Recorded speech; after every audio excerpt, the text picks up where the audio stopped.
Welcome to The Explainer. We're going to dive right into something today that, honestly, it affects every single one of us at work.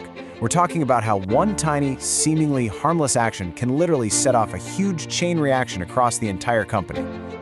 You've heard this a million times, right? What goes around, comes around. And yeah, we usually think about it in our personal lives. But it's actually the bedrock principle for how teams and whole companies either thrive or, well, totally faceplant.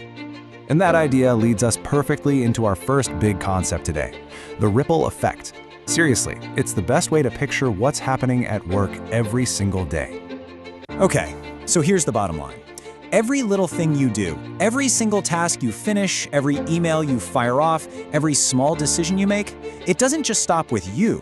It sends out these ripples, and those ripples wash over your team, your whole department, and sometimes, the entire company. It is never just about you. All right, so to make this really hit home, let's walk through a super simple choice. I bet it's something you faced, maybe even this week. Come on, you know this feeling, right? The pressure's on, that deadline is looming, and you're standing at this fork in the road. And look, let's be clear, not all shortcuts are a bad thing. Some of them are totally genius, but the real question is about why you're doing it. Are you just trying to shave off a few minutes for yourself, or have you actually found a smarter way for the whole team to work? That decision, that's where this whole chain reaction really kicks off. Okay, so what happens if you take that shortcut just for yourself? Let's go down that road for a second and see how fast things can start to fall apart. And boom, here's the cascade effect in action. It's so clear. First, the shortcut gets taken. A little detail gets missed. No big deal, right? Wrong. Next thing you know, your teammate, the one who's counting on you, has to slam the brakes on their own work and waste an hour cleaning up the mess. Then, because of that lost hour, the whole project gets bumped back by a day. And finally, the client, the one who is expecting that delivery, they're getting frustrated. They're starting to wonder if they can count on you. See? One tiny choice, and you've got this huge negative fallout. This whole chain reaction thing, it brings us right to the heart of the matter, accountability. Now, that's a word that gets thrown around a lot, but what does it really, truly mean when you're in the thick of it?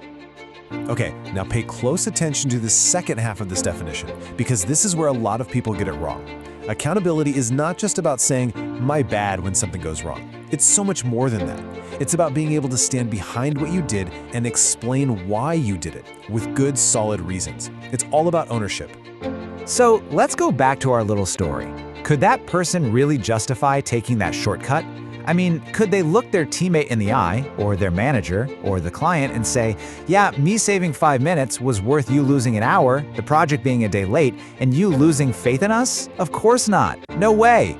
And that right there, that inability to defend your choice, that is the exact opposite of accountability.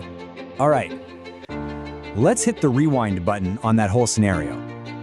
What if we make the accountable choice instead? Let's see how the power of your actions can kick off a positive ripple effect this time. I mean, look at this. The comparison couldn't be clearer. On one side, you have that selfish shortcut. It just creates headaches and makes people doubt each other. But on the other side, the accountable choice, taking those extra few minutes, it does the complete opposite. Suddenly, your team knows they can rely on you. The project itself is stronger, and you're basically acting like a shield, protecting the whole organization from all that negative stuff. So what are we really trying to say here? It all comes down to this, really. Your actions just don't happen in a vacuum. Being truly accountable means you're looking past what's right in front of you and thinking about the whole chain of events. It's about making choices that you can actually be proud of, knowing that they make the team stronger, the project better, and build trust with everyone involved. And that's really the thought I want to leave you with today. As you go about your work, just think about every little thing you do. And ask yourself this one simple, but honestly super powerful question. What kind of ripples am I going to create today? Are they going to be the kind that cause problems and frustration? Or are they going to be the kind that build trust and make things better? Because at the end of the day, that choice, it's always yours to make.